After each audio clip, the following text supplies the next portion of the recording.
BPod Studios. Sports Hub. Now it's time for Zolak and Bertrand. Brought to you by BetMGM, the king of sportsbooks, on the Sports Hub.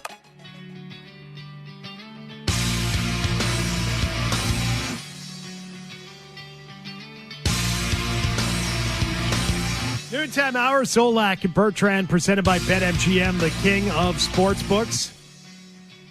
Grab some of your calls. Michelle's in South Carolina. Hello, Michelle. Hey, guys. Hey, Beetle. Did you finally get your shirt? Yeah, I did. I did get a shirt delivered. Yes, thank you. Oh, thank God. Okay. Hey, so I have a couple of things I want to say. First, I would definitely take Bo Nix over Penix just because of the numbers. I didn't really watch him a lot, but I liked the way he played over Penix. Anyway, I would also not take Hamilton. You like the way Penix? Wait a minute. You like the way Bo Nix played against Penix? We'll never know. Until next time. The guy he lost twice to. That is Michelle in South Carolina. Right, I fell in love with Penix because of the way he played against Nix. Yeah. She start calling Hardy's show yet? Hopefully. Paul's in Saugus. Hey, Paul. Hi, guys. Here's a question on talent evaluation and what it means. Justin Rohrweiser, drafted the 5th round, 2020. Mm-hmm. Kickers were picked up since then that were drafted below him or as free agents. And now we have Chad Ryland. Is Bill Belichick drafting those kickers, or is it the scouting department? Oh, that's Bill. Bill. What does it say about their process? It's all Bill. Bill talked about it. Made a decision to go younger. Tried to infuse the room with youth. Tried to make that transition from Nick Folk. Can't kick off. Would have had to carry 2 kickers. Yeah, screwed that one up. So the personnel guys had nothing to do with the bad kicker picks? I don't think so. They probably went after again. those I'm guys. noticing a trend here post Belichick that all the bad picks were Bills, Bill. Well, Bill's and the good picks are the guys who are still there. It's convenient. Bill makes the call. It's funny how that works. So there was no where you all got together and say, "Hey, you all good with this? You all good with this kicker?" Well, I mean, is Bill out there scouting the kickers, or does he have a staff that he says, I want to draft a kicker, where can we get one who's the best? And did he rely on those staffers who are still there to draft Chad Ryland? Probably. Who blows. Yeah. And should not be the team's kicker. Really doesn't belong as any team's kicker in the NFL. Thomas in Connecticut. What's up, Thomas? Hi, fellas. Mac Jones is not broken. Mac Jones has been wounded and not mortally so. He needs some talent that he plays with. You get that talent through the draft or through some wise trading, that type of thing. But aren't those independent things? Like, Thomas, have you noticed this left tackle that the Lions have, or that pass rusher that they have on the defensive line? They got them through the draft. They sucked over the last 2 or 3 years, but somebody knew what he was doing when they drafted him. Yeah, they got a quarterback too. Well, we got a quarterback, and I'm willing to give him 1 more year. If not, well, this is going to take 2 or 3 years anyway. We can get another quarterback. Those are independent things in my mind. You could be lacking talent and also have a quarterback who's broken. You don't unbreak the quarterback just because you put talent around him. They're 2 unrelated things. Yeah. The confidence of the quarterback is non-existent. And it's a hard thing to regain. We've seen that play out many, many times in the NFL. And it's an unfortunate set of circumstances that led him here, but he is there.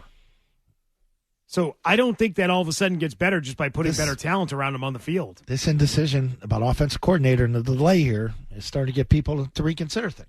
I cannot believe we've gotten this many pro Mac Jones calls today. You got 3 of them right there out of the gate in 2 hours.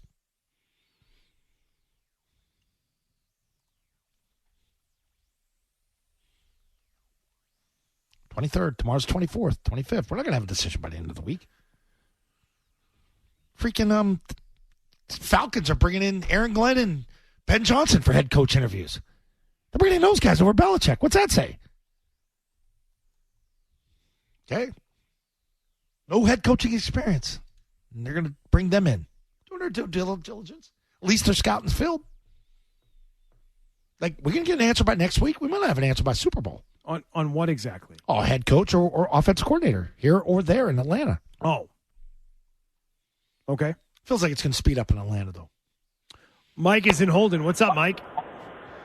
Guys, how you doing? Good. Give me a minute because I've researched this very thoroughly. Okay. Sure. So the Patriots are going to have about $80 million in cap room once they dump J.C. Jackson. Okay. When Mayo says they have cash to burn, I really believe it's going to be on their own players. This is a very weak free agent class across the board. All right. So here's my plan. They have to keep some continuity on defense because they're going to have to rely on their defense next year to stay in games. Okay. I think what they're going to do, they're going to bring Duggar back, 3-36. They're going to bring Miles Bryant back, 2-14. They're going to bring Uche back, 2-10. They're going to bring Anthony Jennings back, 2-8. Okay. On the offensive side of the ball, they have to get Onwenu back. So he's going to get like 4-52. You got to bring Hunter Henry back. There's no tight ends out there. He's going to get about 2-16. So clearly, I think you still need a receiver. You still need a quarterback. They're going to draft Marvin Harrison Jr. They give up this year's third, next year's second, bring in Justin Fields, and they draft Troy Fontenot from Washington, who's a left tackle, who's an absolute stud, who's going to be available at the top of the second round. That's about $50 million that you just spent. You still have about $30 million left to give to Justin Fields next year if he proves to be the guy. What do you guys think? I don't understand how you did all that money with you only got to $50 million. I don't know how you're that much better. Well, it's a bad free agent class, Peter. We prefaced it with that. Yeah, no, I just don't know how much better you are. Right, locking up the core of the 4-win team. Yeah. Got to keep some of the good players, McCollum. Yeah. Got to at least benefit the ones you hit on. Those are your picks. That's true. You picked them, developed them. They're good players. Want to let them walk? Then it'll be even less guys you hit on in the draft. Ooh. You hit on Onwenu. You hit on Uche. You hit on Duggar. Jennings, he came on this year. He did. I don't know how you're getting Hunter Henry for 2 for 16. That's pay cut. What's he got Onwenu at? He's got Onwenu at 4 for 52. 4 for 50, yeah. 4 for 52. $13 million a year. Mm-hmm. He's going to get more than that. But give him more guaranteed up front. Yeah. Why would that be enough? He can get plenty of guaranteed money wherever he goes. The bigger you go with the bigger guarantee. And take it to the next team. See if they top it. I don't know. Can pay these guys when you're paying a quarterback rookie money, though. You take that guy third overall, you got a lot more flexibility in terms of who you can bring back and who you can 5 sign. years. Control that guy for 5 years if he's good. Yep. Now have to pick up that option until that fourth year. End of the fourth. You got to make that decision. Cheap quarterback is important to building a team. And adding that offensive talent you're looking for. But you didn't do this. You didn't do it last time. You blew 3 years of it. The time to do it. You blew it. Robbie's in the car. Hey, Rob. Robbie. Hey, guys. Are these callers forgetting how bad Mac Jones is, how broken he is? It's happened since his rookie year. Josh McDaniels not coming back to fix that. Mac Jones blows. That's all. Thanks, guys. Okay. Cosign. Larry in Framingham. Hi, Larry. Hi, Larry. Guys, I really fear that the delay of getting an offensive coordinator is waiting for Belichick to see if he's going to take McDaniels or see which way he goes. And I don't want that. I want fresh, non-Patriot blood in here. And they got to do something with that quickly so they can put a system in place. Also, didn't they say Onwenu's not coming back? No. Yeah, they don't expect him back, apparently. Because of the type of market that he's going to command. Because they don't want to pay him. Oh, for the money purposes. Okay. So Larry, what I don't understand is why wait? Why wait to see if Josh goes with Bill? You could lose out on all I these. think they want to bring him back, which I think is a mistake. Oh, okay. I see what you're saying. You say they're silly for waiting. They need to get someone in there, non-Patriot. I know that Mayo's Patriot connected, but I want to turn that thing over and just flush it and move on to something brand new now. I'm with you, Larry. I agree with that wholeheartedly. It feels like that's where it's heading. Yeah, just based on their candidates. Yeah. None of those candidates are aligned with anything Josh does. They want to start over. Michael in Medfield. Michael. Yeah, the caller a few back who did the contract for Onwenu, I agree with him in only this sense. Onwenu is ranked as like the best free agent tackle on the market. You know who like third is?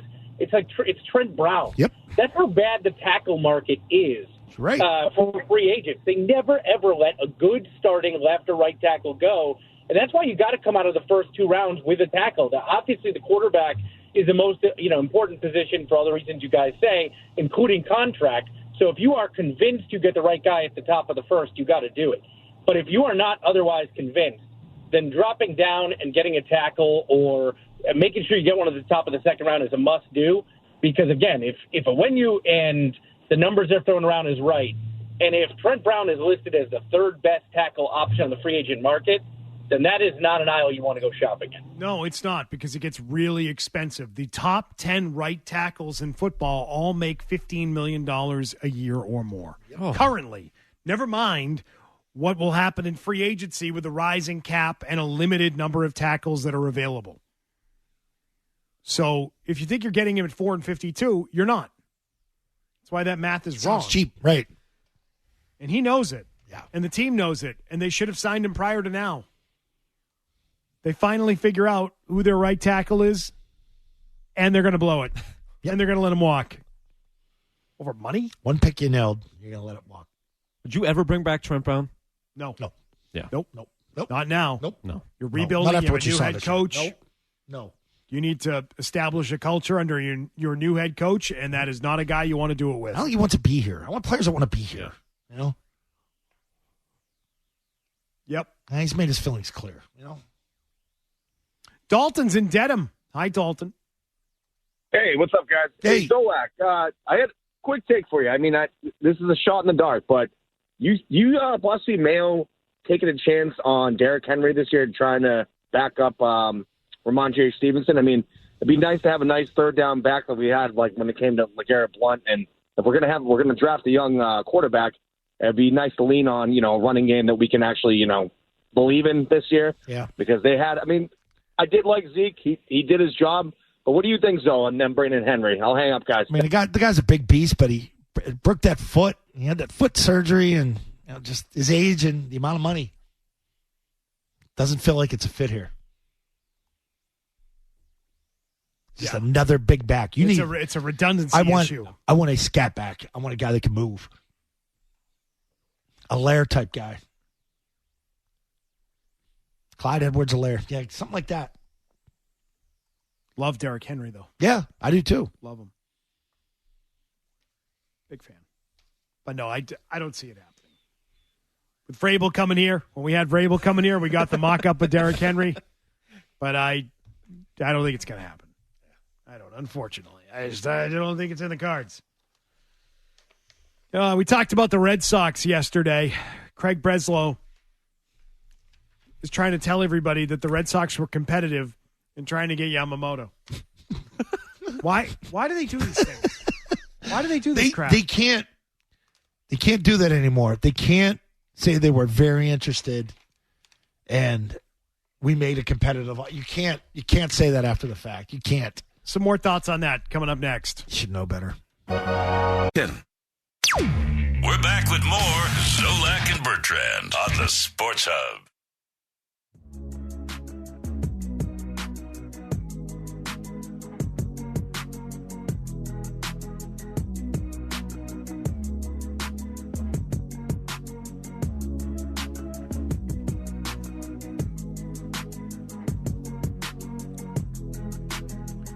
The Red Sox were allegedly attempting to sign Yoshinobu Yamamoto this offseason before he ultimately went to the Dodgers on a massive $325 million contract.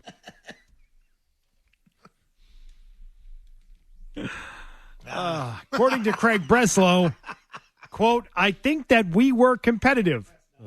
I think that we put our best foot forward. I think we, by all accounts, made a positive impression. I think. In terms of what we could offer. We've got a Japanese infrastructure here that I think has eased the transition for a number of players over the last 20 years or so. Yeah, the middle of the road ones, not the big ones, though. Middle of the road guys. Guys that are right there, not on that top tier, but they're knocking on the door a little bit. How much did they offer? That's the question. It's been exactly a month, and when Shoto Imanaga signed with the Cubs for 4 years, $53 million, we found out within 2 days that their offer was apparently more over 2 years, guaranteed, but Imanaga wanted the 4 years. Mm-hmm. Well, a month later, we still have nothing at all on Yamamoto, and we know he also didn't care to give you a second visit. So either you're so unserious that he never considered you. He gave you a drive-by. He gave you a drive-by. Yeah, you weren't a real contender for him. He didn't take you serious. You didn't get a second dinner. At least the Mets and Yankees got second dinners. Did he even get a Zoom? A second one. Zoom. Those are important. Right? They went out in Beverly, or, Beverly Hills apparently was where the meeting was. Cora out there. Not Andrew Beverly. Bailey. Yeah. Beverly's a nice little town up on the North Shore. Yeah, I'm sure it is. Very nice. Hamilton, all that. I don't know that Beverly is the way to sell them on the experience. And to get colleges up there, right? But you can tell what he's talking about. Where Breslow goes from, we made a positive impact in what we could offer, and then he starts talking about Japanese infrastructure. He's talking about transitioning to American life, right? With translators and with the support staff and everything that they can provide. Like most teams have, right? Right. I mean, anybody can do that. Yeah. We've seen it in baseball. Yeah. We've seen other teams have translators, have people that handle you. Yes. Yeah. Why is it so unique here?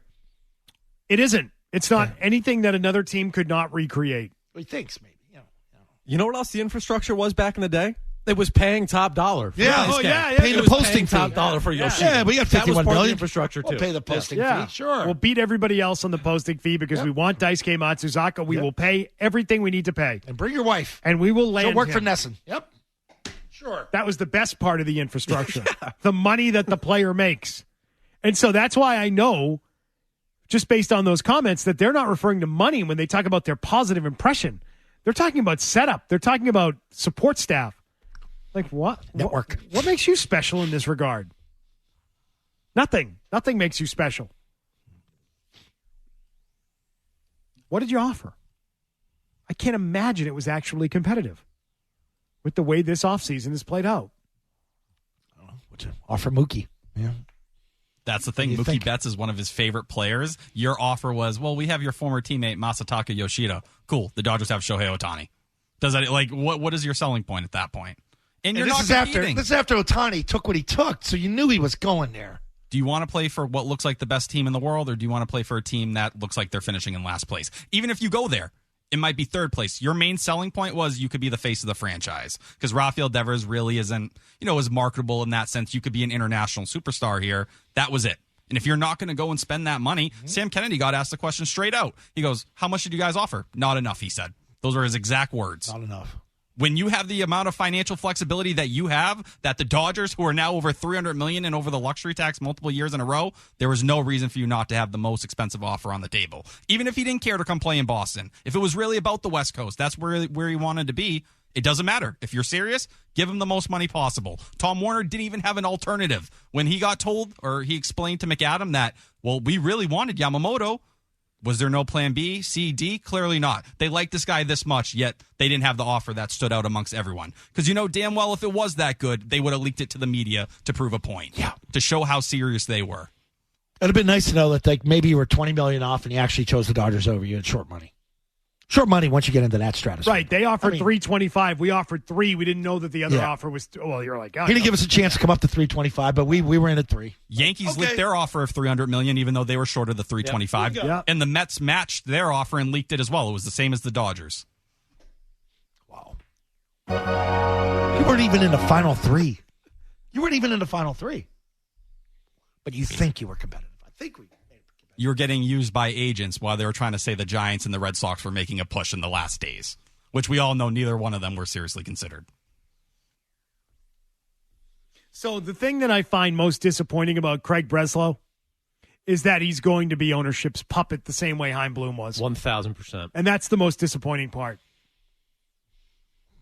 Because it feels like Craig Breslow may have been, based on his very early comments and taking the job and his comments since, he may have been tricked a little bit, may have been a bit of a bait and switch.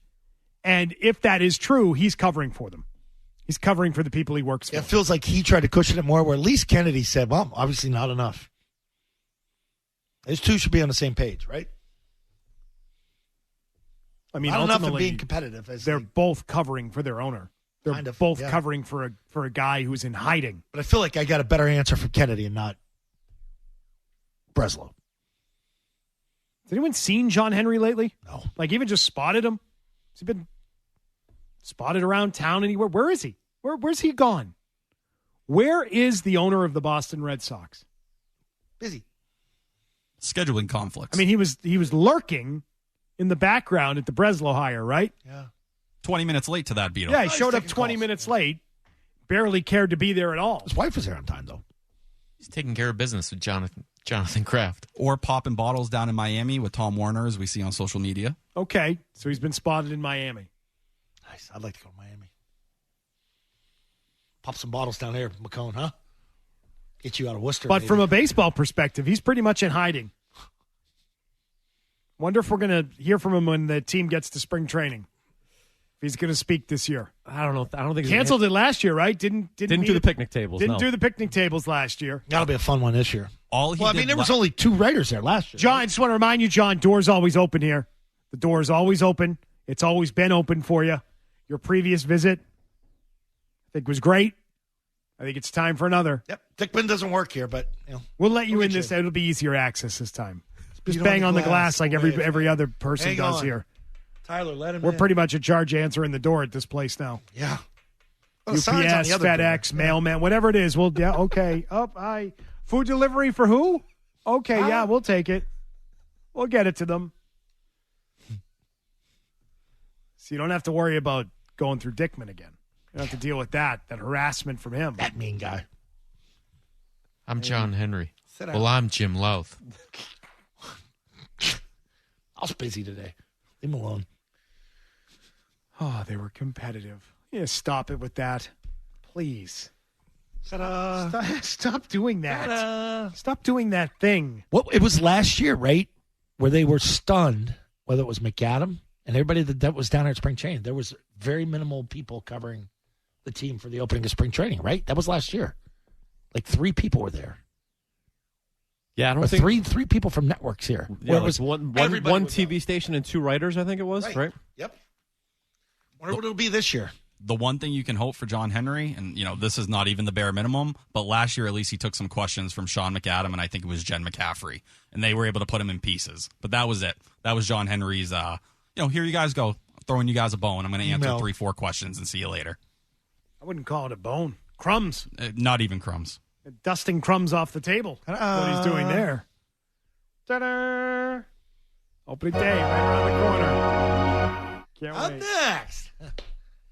You're sure it's not. Missed out on another target. Zoe was making fun The of it earlier. translator, part of our Japanese infrastructure. Japanese infrastructure. Are you serious with that crap, Breslow? Are you for real? We have a subscription to Rosetta Stone.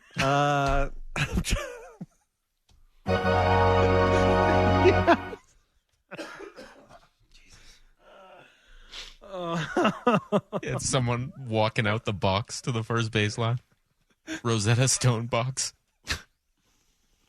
Oh, man. So ridiculous. Ray's in Revere. What's up, Ray? Yeah, listen, I was thinking of the salary situation with the Patriots, and it doesn't make much sense to me. I'm going to make 2 points. It feels like under the current collective bargaining agreement, where you get a rookie scale for 4 years for every player and 5 years for first-round draft picks. The best teams don't run into salary cap problems, nor do they let their best players go. In fact, the best teams have 90% of their players on the rookie scale, and they cherry-pick the guys they want to keep. So when I look at this Onwenu situation, he's your best lineman. In a situation where you need 2 tackles, two tight ends, 2 wide receivers, a third down back, and a quarterback. It's amazing to me that you wouldn't get him under contract long before he gets to free agency. And it really makes me wonder what Robert Kraft's real strategy is as it relates to what my opinion is his biggest problem, roster building. Well, I would just say that the Owenu situation calls into question all these front office guys who are still here. Maybe not just Bill. How about all of the guys who are still there? Matt Groh, especially, the guy who's in charge of contracts up there. What do you do next week if Bill gets hired by the Falcons and he says, Matt, let's go? Why don't you get this guy done last offseason? Doesn't Matt Groh have to answer for that? The way Matt Groh has carried himself in recent years as being a big part of that process? Want to get fast? You draft fast guys. Yes. Yes. When people hear that football is important to you. Yep. Baseball Hall of Fame ballot. 5 players tracking to get in. Milliken doesn't look so sure of that. Right? Doesn't look so sure of that. No, I don't think it'll be 5. You don't think it'll be 5? I think it'll be 3. Oh, one of them was right at 75. All right, let's take a look at that. Let's look at Mr. Tibbs, not Mr. Tibbs, and see what the latest tells us. The latest data on Baseball Hall of Fame. That's. Zoe and Beetle. I don't think that's a thing. On 98.5 The Sports Hub. Beltray, high drive, deep left center field. Brown back at the wall. It's gone. Grand slam. Adrian Beltray goes yard and puts the Red Sox on top 4-1.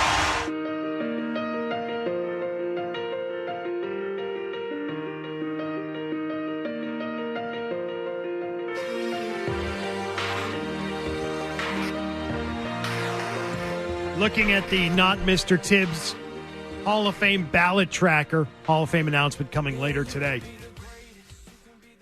Right now with 198 public ballots, which is about 55% of the actual ballots that will be cast. There's been an average of 7.5 players on each of those ballots to this point. If just these ballots were counted, and again, decent sample size, 55%, 54.7 to be exact. Adrian Beltre so far is receiving 99% of the vote. 99%. Good player. Seems high, doesn't it? But that seems too high for him. 99% is like, that is a lock, surefire. Let's like Tom Brady when he's done, he's when you use, done. Use the phrase first ballot Hall of Famer. Sorry, but Adrian Beltre doesn't come to mind as a first ballot Hall of Famer. I know statistically he stacks up very well for this, but if you watched his career, you never considered him one of the best players in the sport. I think the second half he was up there. I think the first half I'd completely agree with you. If you look what he did post Boston, he was arguably, top third baseman in the league every single year. It was him and Nolan Arenado, and the reason why you're seeing people, I think old and new school, is because the 3,000 hits, right? He's 17th all-time in hits, and then you have the WAR component where he's top 3. So you're checking off both boxes, old or young. There's something to appreciate. And a good dude, right? That's the other half of it. Everyone loved Adrian Beltre. You get that. You get these old cranky guys that don't like you. That becomes problematic. Todd Helton, 82.4%. Get out of here. Is that high, too? Like Joe Mauer, 83.3%. And at 78.1% is Billy Wagner. Those are the 4 guys that right now are over the threshold of 75% needed to get in. Right now, Gary Sheffield is at 74.8.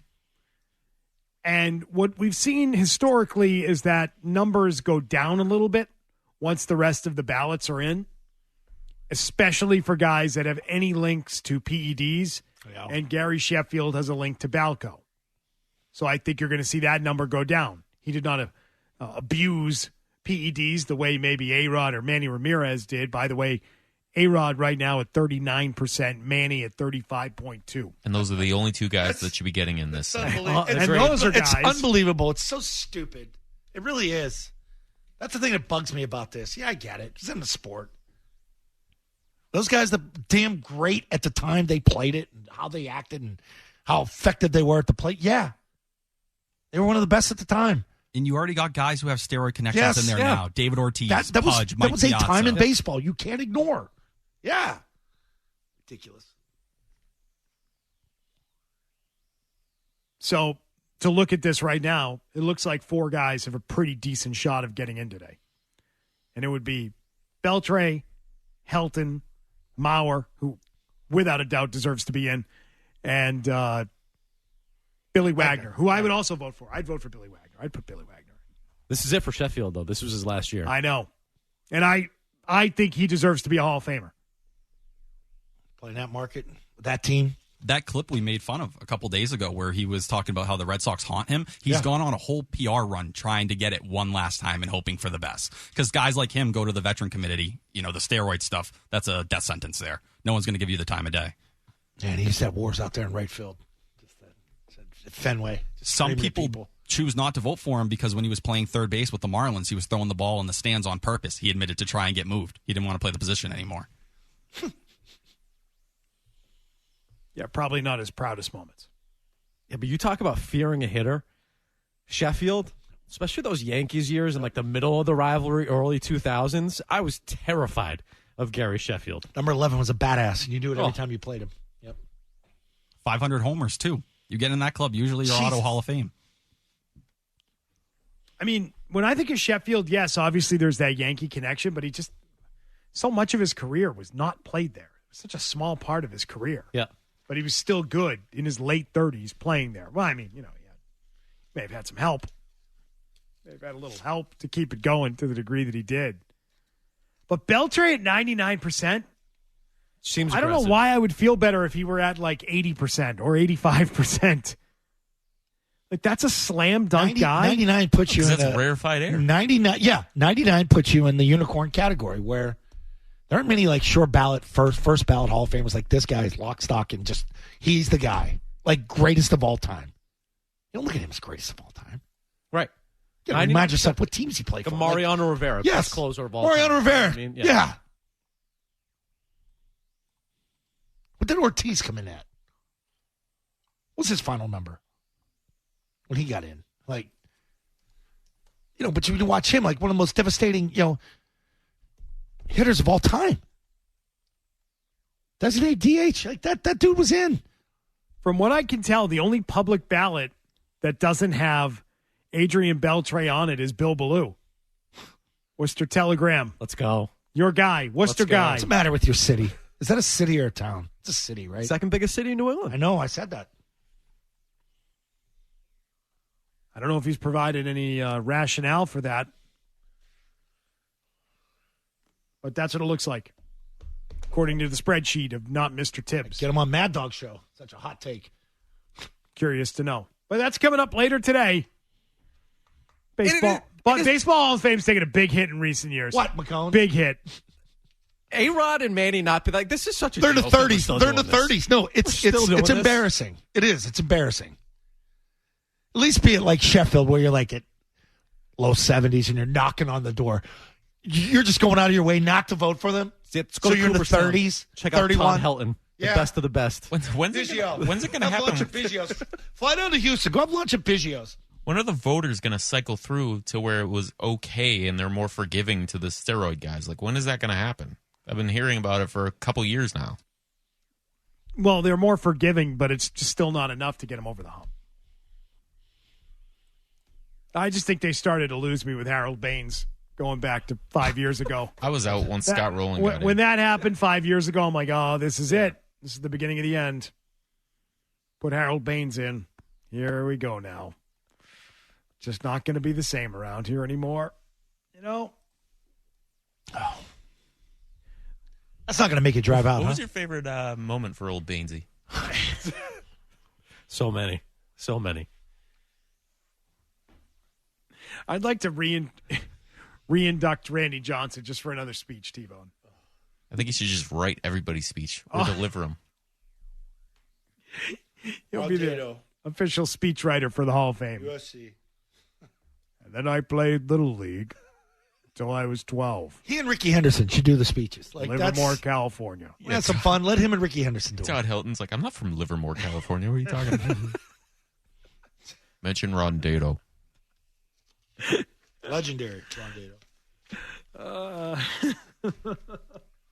And then I went to Montreal.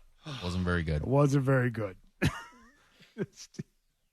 All right, let's get back to your calls coming up next. 617-779-0985 on everything. Bruins, their recent winning ways, the Patriots, their offensive coordinator search, and the mock drafts that start to emerge at this point, Baseball Hall of Fame, the Red Sox committing consumer fraud left and right, all of it on the way. Radio Zolak and Bertrand. It's low risk versus high reward. The Sports Hub. I started when I was 7 years old, playing Little League Baseball in Livermore, California, a small little town. You guys might not know this, but I consider myself a bit of a loner. After my time in Livermore, California was over, it was a decision I had to make. So there were two of us in the Wolf Pack. I was alone first in the pack, and then Doug joined in later. Those are some very memorable moments there in Arizona. I guess that's why they call it Sin City.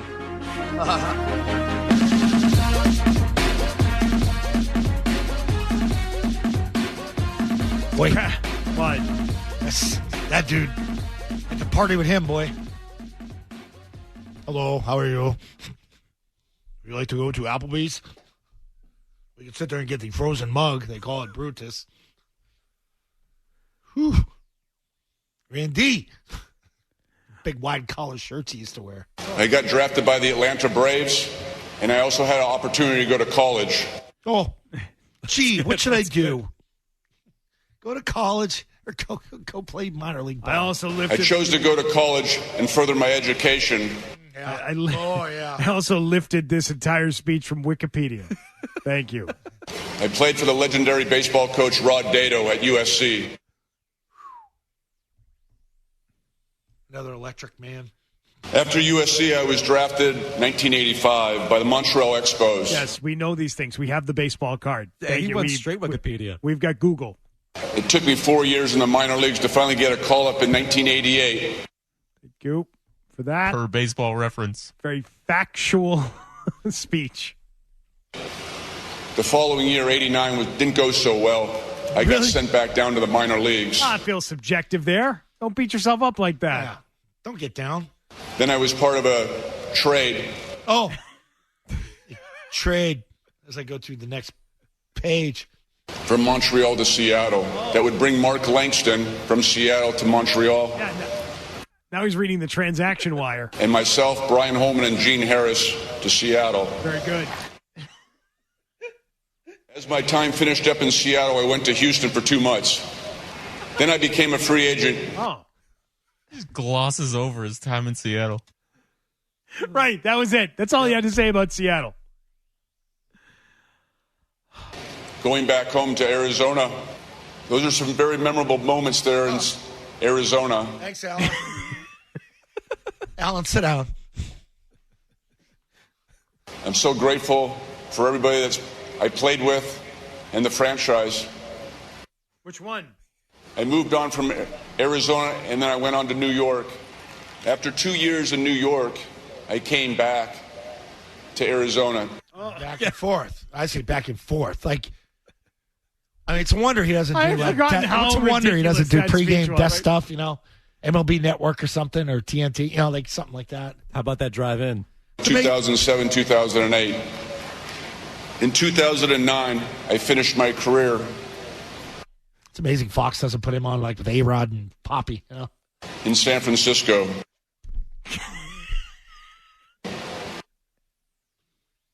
I remember coming in the next day. I'm like, did you guys watch any of the Hall of Fame induction? Did you see Randy Johnson's speech? If we went, Did anyone catch this? If we went all the way to Arizona, I mean, all the way to Vegas to do Radio Row this year, and the only guest that we would be guaranteed to have was Randy Johnson, I would say no. The only interview we could get that was, we got to Randy Johnson. You want? No. Nope. No. My journey in baseball lasted 44 years. Oh.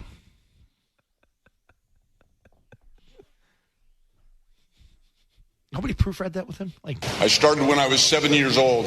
Probably could have tightened it up a little bit. You didn't sit down with the wife or the brother or something, or a mentor. Say, hey, what do you think of this speech? So Baseball Quotes tweeted this out yesterday. This is a pretty badass quote from him from his Mariners days. Yeah. I don't own a gun, but I keep a bag of baseballs near our bed. If someone breaks in, they'd better be wearing a batting helmet because I'm going to throw at their heads. That's pretty cool. Okay. Should have We'll slowed that in put the something speech. in there then. Should have slowed that in the He speech. once did kill a bird with a fastball. All-time highlight. He did. Isn't he like a photographer now? He is. Yeah. Griffey is too. You ever hear the Dick Raddatz story?